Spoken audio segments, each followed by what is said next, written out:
Okay, ladies and gentlemen, the patch notes are here, and this looks like an absolute banger of an update. Don't want you to get your hopes up too much. Don't want you to get too hyped too early, but I am very happy with what I am seeing and reading, so I want to express that to you guys. As far as the update goes, I don't know if they've posted the maintenance notice yet, but presumably it's going to be like the other maintenance notices where the game goes down at about 7 p.m. tonight, which is about 10 hours after this video goes live. And then at about 2 or 3 a.m. Eastern time, which is actually Wednesday, it's not Tuesday anymore, the game will be back up and you can start playing it. So I will be live here on YouTube at 2 or 3 a.m. tonight or tomorrow morning, and we'll check everything out. So let's go ahead and dive right in. So we're getting a brand new character, Wendell Vaughn Quasar. This is not a uniform. This is a brand new character. He will be available for free temporarily through the Annihilators Update Celebration Event Quest Token Shop. So like Omega Red and some of these other characters, you'll be able to get him for free temporarily, and then he will be only available through paid subscriptions or premium hero chests. So take advantage of that while it's available. He has energy projection, fast movement, Annihilators. He does have a Annihilators leadership. So the Annihilators is a brand new ability tag. It's like an A, and it's for characters like Beta Ray Bill, like Gladiator, Icon. They're basically making a subgroup for these guys, which I think is excellent. So all Annihilators from his leadership get 40% HP, and they get debuff cleanse. So this would be very good. I mean, we'll see if you can put together a PvP team with, let's say, Wendell, Icon, and Gladiator or something like that. But this is probably going to be very potent for something like Alliance Conquest and sort of less content where you can choose to fight against lesser teams rather than constantly going up against Gene, Adam, and Wolverine type vibes from Timeline Battle. His passive is pretty good. He gets 30% guaranteed dodge and then a nice juicy skill damage bonus damage. He gets energy attack, super armor, all defense, and damage reduction. So this is very PvP centric. He doesn't have iframe ignore, but he does have other PvP effects, which is nice. So he gets a 15% heal on his third skill, and he gets 40% reflect. This is very nice. It's energy damage reflect, so it won't reflect. Oh no, it's not energy damage reflect. It's all damage reflect. That's excellent. So it's all damage reflect. So that can reflect physical and energy damage. So it can work against anyone. It is tied to a skill, which is a bit more difficult to pull off, but we'll see what his autoplay rotation looks like. He has 33% chance to penetrate, which is nice, with invincibility on his fourth skill. And then on his fifth skill, he has a frenzy buff with another 20% heal. So all in all, 35% chance to heal, reflect, penetration. He has everything except iframe ignore or counter attack. So he could be, a real player in PvP. And then we got Icon, who is a speed hero alien female. So like Gamora, also part of the Annihilators tag. She will be available for free forever. So you can see she's in the selector biometrics. She can craft from speed biometrics. She's also going to be given away from a new update celebration 7-day check-in. So we're getting another brand new, completely free character like Man-Thing, which is fantastic. Leadership, nothing to talk about, but her passives are nice. She gets increased energy attack. She gets skill damage, bonus damage, and then she just gets a 100% buff to her damage dealt to enemies with 40% HP or lower. That's very strong. Really nice buff. Usually characters get this on artifacts and things like that, and it's usually not 100%. Usually it's like 25%, 30%. So this may scale, like this may hit really hard, right? This is like Iron Man's buff, where Iron Man gets 200%, which is obviously double, but Iron Man only triggers when they're below 30%. This one triggers below 40. So this is very, very nice passive. And then her other passive just gives her always on 35% energy reflect. So just like Destroyer, she has passive energy reflect. She also has damage reduction, 25%, which is very nice. Could be a PvP player as well. She also has a counter attack and iframe ignore, which is good to see, with super armor, all defense with 40% for 7 seconds, immunity, and then a frenzy buff. Her fourth skill gives her a 25% heal. You want to get as much healing as possible if you're a reflect character. And then another frenzy buff, and then her fifth skill gives her invincibility and a 100% damage proc. So two very nice characters. I'm much more impressed with the way they've been designed in this update. They seem to be thoughtful, they seem to be focused, and they seem to have a purpose in the game. So that's quite nice. We get 2 new uniforms for Beta Ray Bill and Gladiator. Beta Ray Bill's, he's universal. He now has the Annihilator's ability. His passive is a buff. It's a support buff, so Beta Ray Bill does have support buff abilities now. All alien allies, so that's himself, Odin, Thor, Gladiator, you know, all those cats, they get 35% increased damage to villains. So yeah, he's a support type now. It's pretty cool. His leadership gets changed to 60% fire damage. His ignore defense gets changed to ignore dodge, which is more useful. And then he has 55% increased fire damage. Now, all of his skills deal fire damage now instead of lightning because he has the Twilight Sword. So that's the sort of justification there thematically. He does have 2 out of the 3 ABL effects. He has Fracture on his 5th skill, and he does have Shock on his 4th skill. He also has Burn and Paralysis, which are the 2 ABX skills. He's just missing Silence and Snare. He's got a 30% heal here on his 3rd skill with a Frenzy buff. He's got immunity and 60%, another 60% buff on his 4th skill. And then he's got invincibility and a 100% damage proc on his 5th skill. And then he also keeps his accumulation on his 6th skill. So yeah, Beta Ray Bill's looking pretty good. Not too much changed for him besides the support buff. So we'll have to see, and of course the type of damage he does, we'll have to see. And then Gladiator, he is combat. He's not universal like some people thought. He also has the Annihilator's tag. His uniform effect is a bit more potent for himself. It increases his chain hit by 15% and ignore dodge by 35%. His leadership has been bumped to 60% attack for all allies, so very useful lead. He has a Wolverine type of healing, plus he gets a 50% heal when he chunks below 40, which is very nice. It's got a much longer cooldown, but it's sort of like Deadpool or Mr. Sinister's heal, where it sort of tops you up one time to avoid getting one-shotted. His passives remain very good. 40% damage reduction, fat skill damage bonus damage, 40% all defense, which is quite nice. He's got Burn and Snare on his 3rd skill, which is good for ABX, ABL, and he's got a Barrier with Frenzy buff. Then he has Fracture as well with Paralysis, so he has almost all of the effects. Again, just missing Shock and Silence there. And then his 4th skill has 100% penetration with a Frenzy buff, and then his 5th skill has a 20% heal with immunity and a 100% damage proc. So yeah, Beta Ray Bill seems all PvE. Icon and Quasar seem mostly PvP, and then Gladiator seems like he could do both, which is very, very nice. So yeah, we'll have to wait and see just how that shakes out, but I'm much more impressed with the way these characters are being created in this update. They seem focused, they seem purposeful for a specific game mode, for a specific sort of area of the game. And they seem to actually make sense synergistically and thematically. Beta Ray Bill's tier 4, Indomitable Spirit, is going to give him accumulation of all elemental damage. I don't know why they said Mind, Poison, Lightning, Chill, and Flame. So basically he accumulates 10% of pure elemental damage when attacking with a cap of 100%. And then for every 10% that he accumulates in damage dealt, he increases his elemental damage by 6%. I understand why they picked all of the elements, because he deals both lightning with his base kit and fire with his uniform, but it just kind of, it's more confusing by listing them out instead of just saying elemental damage. I don't know if people are more confused by the catch-all term of elemental damage, but in any event, his skill effect is good because it allows him to ramp up and accumulate more elemental damage, which, as we know, is very potent for elemental damage characters. And then Gladiator is getting his tier 3 and his tier 4. So this was speculated. A lot of people made fun of me in the sneak peek because they thought I was crazy. We were right, boys. We were right. So Gladiator is the first character ever to go from tier 2 to tier 4 in one update. I think this is a huge win for the game, a huge win for players. I highly encourage the devs to continue to do this. This is amazing.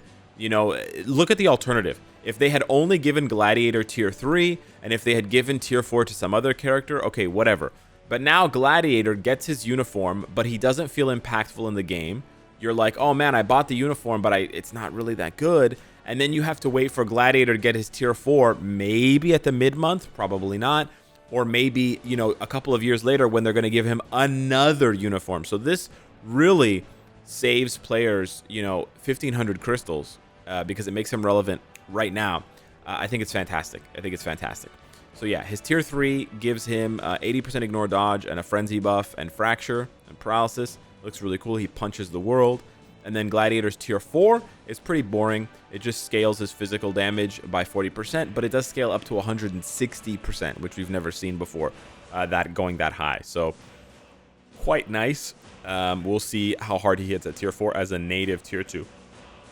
We have Wendell Vaughn and Icon's awakening skills.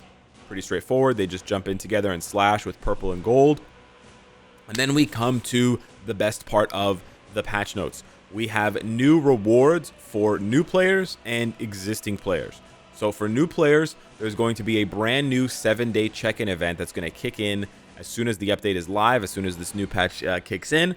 And it's going to give the following, just straight up tier 3 Iron Man, Awakened Spider-Gwen, tier 3 Loki, Awakened Moon Knight, 6-star premium character selector, and then 2 Doctor Strange comic cards that have 2% pierce each.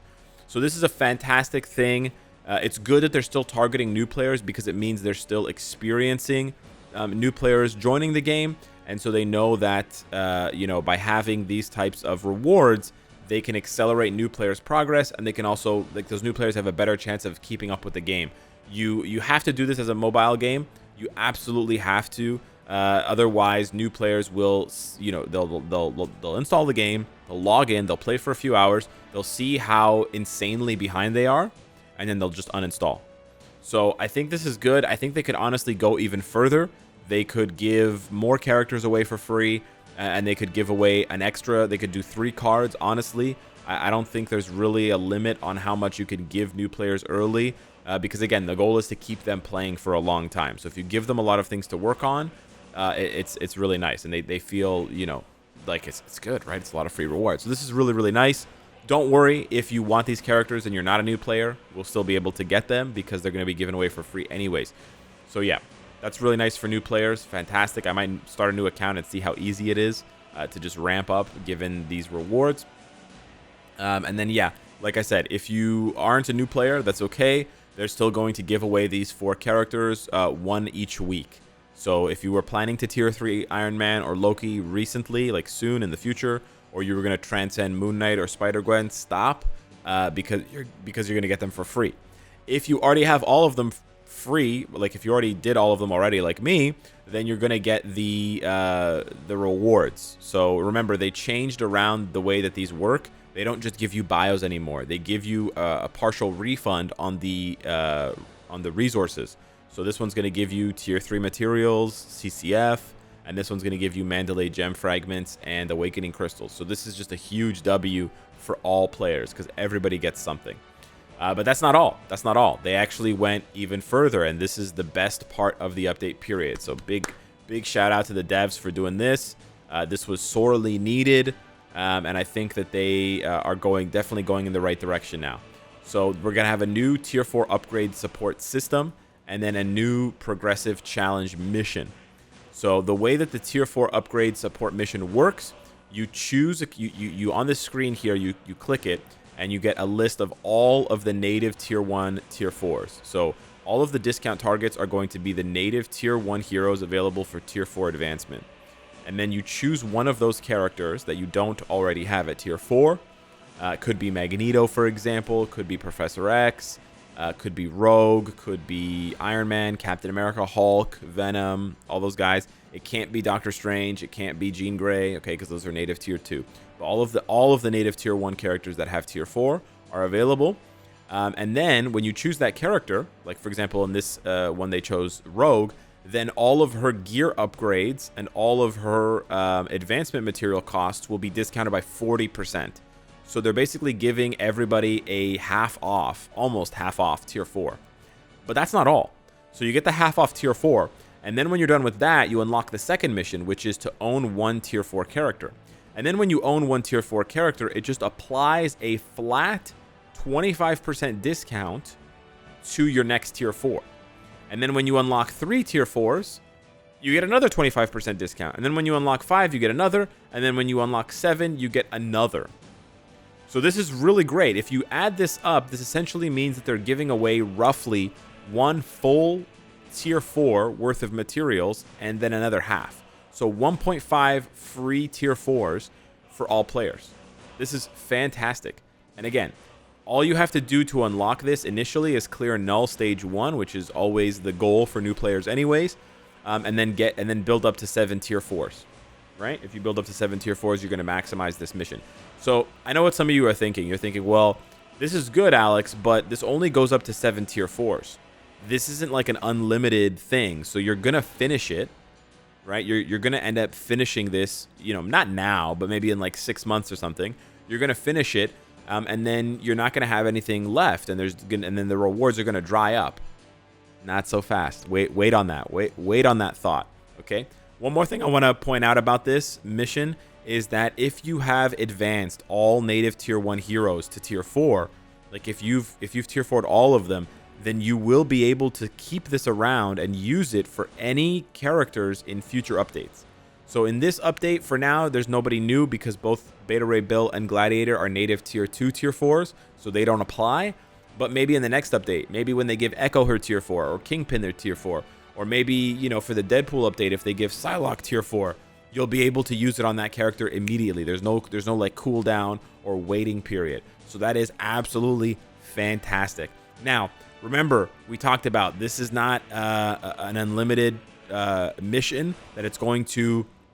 You're going to finish it eventually once you get to 7 tier 4s and you get your last discount, and then the love is gone and it's faded and there's nothing new.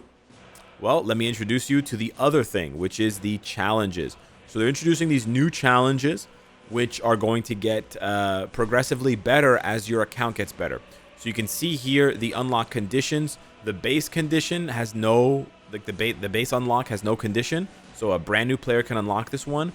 And you will get 15% extra tier 2 growth materials. So that's like black antimatter, cast Norn stones, phoenix feathers, Emcron crystals. So you're going to be able to farm 15% more when you're playing epic quests, when you're playing world boss. Or maybe it's just world boss actually, because it says world boss there.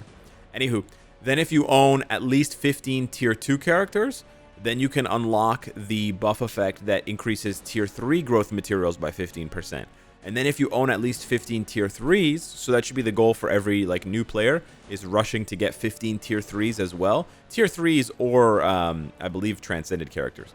Then you can unlock 15% tier 4 growth materials from world boss. So that's the daily challenge. And so you clear it for the first day, and then during the next day the buff effect applies. And so you just have to keep clearing world boss once a day, and you get a 15% buff to your drops every single day, just forever. So this is amazing, right? And then they have another one for Giant Boss Raid. You have to own at least 15 tier 3s as well. And then for Giant Boss Raid, you're going to get 20% increased drops and a 10% increase in the daily maximum. 10% increase in the daily maximum for GBR is not that good. It increases from 150 to 165, I believe. Because you go 150 times 1.1. So yeah, it increases to 165, but that's still 15%. That's still 15 more Soul of the Faltine than you were farming before, and all you have to do is to just clear Giant Boss Raid. Like there's no like new hoop you have to jump through. You just do the existing content and you just get more rewards. So this is essentially just a buff to all of the drops for World Boss materials and GBR materials. Hopefully this the growth material also includes like books. So hopefully books will be easier to drop, because I know a lot of players have been complaining about that. But yeah, this is fantastic. So I highly recommend do not do all 5 of your world boss clears before the update. I know some of you guys can't you can't avoid it because you have work or school or something like that. But if you can, for any reason, even if you have just 5 minutes to wait, I highly recommend you wait, because that means you're going to be getting these buffs one day sooner. If you clear all of your world boss before the update is up, then you'll have to wait a day, right? Because you won't get the buff tomorrow. You'll have to wait until Thursday to get the buff, because then you'll have to do it on Wednesday after the update, okay? Hopefully that makes sense. So, yeah, I think this is really good. I don't think, just to be clear, I don't think that they're done. I don't think this update means that the game is perfect now. Wow, let's give them a big round of applause. I still think that we're going to need to monitor this and see how good the rewards are and see how much easier it makes tier 4ing. You know, you want to make tier 4ing take about 30 days, right? It used to take about 40, 45 days. We want to shrink that number down to about 30 days or less, maybe 25. And then we still need a new game mode for tier 4s only, right? We still need a tier 4 game mode only to test tier 4s in and we still need changes and buffs to PvP content like Otherworld Battle, Timeline Battle, Alliance Conquest, right? So there are still a few big steps, a few major steps to making this game really truly goated, but this is certainly a step in the right direction, so that's very, very good. And then we have a new team up collection. So this puts the team up collections right now at a 4 to 5 month release cycle, which I think is healthy. It still gives them an opportunity to milk the whales, but it's not so aggressive that it makes everyone else feel like they're being crushed under the weight of progress. So this is nice. This does mean that the token, if the Guardians of the Galaxy team-up collection tokens are being added to the boxes in ABX or NABL drops, then that means that the drop rate is going to be diluted by 25%. So it's going to be a little bit harder to get the exact tokens that you want, because instead of having a 1 in 3 chance to get the ones that you want, it's now a 1 in 4 chance. That's okay. But yeah, we have the new Guardians of the Galaxy here. Again, if they're doing it every 4 to 5 months, that means we're going to see 2 to 3 team up collections per year. I think that's fine. Any more than 3 would feel like too many in my opinion. But yeah, I think 1 to 2 per year is just fine. Who is going to be in the Guardians of the Galaxy team-up collection? So we have Groot, Rocket and Gamora, Drax and Star-Lord, Mantis, Adam Warlock, Beta Ray Bill, Phyla-Vell, Nova Richard Rider, and Quasar Wendell Vaughn. So no Gladiator, a bit of a surprise. No Nebula. Some people were hoping Nebula would be there. No Silver Surfer, but we do get Adam Warlock, Star-Lord, Beta Ray Bill, and Gamora. So there are 4 tier 4s getting this buff. It should be very interesting to see if Star-Lord, with the team-up collection buff, the extra Pierce, etc., if now Star-Lord can surpass Odin for ABL, or if Beta Ray Bill is just going to surpass Odin and Star-Lord for ABL. It's also going to be interesting how much worse it is to deal with Adam Warlock in PvP now that he's going to have access to this team-up collection buff. So should be quite interesting. We got the new artifacts here. Wendell Vaughn is Annihilator allies only, so it is a support artifact. He ignores non-boss enemy damage decrease by 15%. Not a very good artifact, very PvP focused. So I don't really like how weak it is power-wise, but I do like that they're sticking to the theme of these characters. I think it's very, very good, and it shows a much more logical mind as far as these character designs go. Icon, same thing. She gets, when her HP is below 40%, she gets a heal, and then she buffs her max HP. That's very good for PvP characters and for Reflect characters. This is the same type of artifact as, Juggernaut and what's his name, Gilgamesh have. So yeah, should be quite nice. Then you have Beta Ray Bill's Champion of Corbin. Just increases his attack. It's kind of boring, but it's okay. And then Gladiators increases his damage to villains and decreases the damage he takes from villains. So again, this is nice because it's sort of like a hybrid artifact. We don't get any like crazy artifacts this update. So if you do want to gamble for artifacts, you could do it before the update to in case you're trying to avoid these ones, to give you a better chance of getting Madeline's, a better chance of getting some of these other ones that have been released recently that are very hot, like Rachel Summers. But yeah, keep that in mind. We get the new Future Pass with the new icons. They all look really good. You have an X, like a Power of X icon. So some people might think there's another X-Men update on the horizon. Could be. Who knows? That's pretty cool, though. And then there's some other quality of life changes, quality of life buffs. So now when you click Acquire rewards from Dimension missions, the contribution rewards, you're going to claim all of them simultaneously. So one click instead of multiple clicks. Also, you're going to be able to click Claim All Rewards from Dispatch. That's great. I'm not going to make too big of a fuss out of this. This should have been introduced with the system, right? Like, there was no reason why this shouldn't have been introduced with the system when it was first created, but it's nice that they're adding it now. They're adding a Striker Support checkbox to Alliance Battle. I'm not 100% clear on what this means. I think I know what it means, but I'm not going to talk too much about it because I want to see it in game. I want to test it. It doesn't seem to be too, like, it's not a huge thing here, okay? I just want to point that out. And then they're just talking about adding the Annihilator's tag, and they're adding the Annihilator's ability to Silver Surfer, so Silver Surfer can take advantage of Wendell Vaughn's leadership, and so can Ronin. And then there's some game bug fixes, including Rogue's Tier 2 passive disappearing during ABL, and a couple of other things. and a couple of changes to the wording of things. And yeah, that's it. So in my opinion, the best patch notes we've seen in 6 months. Maybe the best patch notes we've seen in a year. I'm very, very happy, but I'm very happy, but I would love to hear from you guys and see what you think. So yeah, hit me up in the comments down below. Let me know what you think of these patch notes. Are you hyped for the update tonight? Will I see you on YouTube or not? Thanks so much for watching. Smash the like button. I'll see you in the next one. Take care.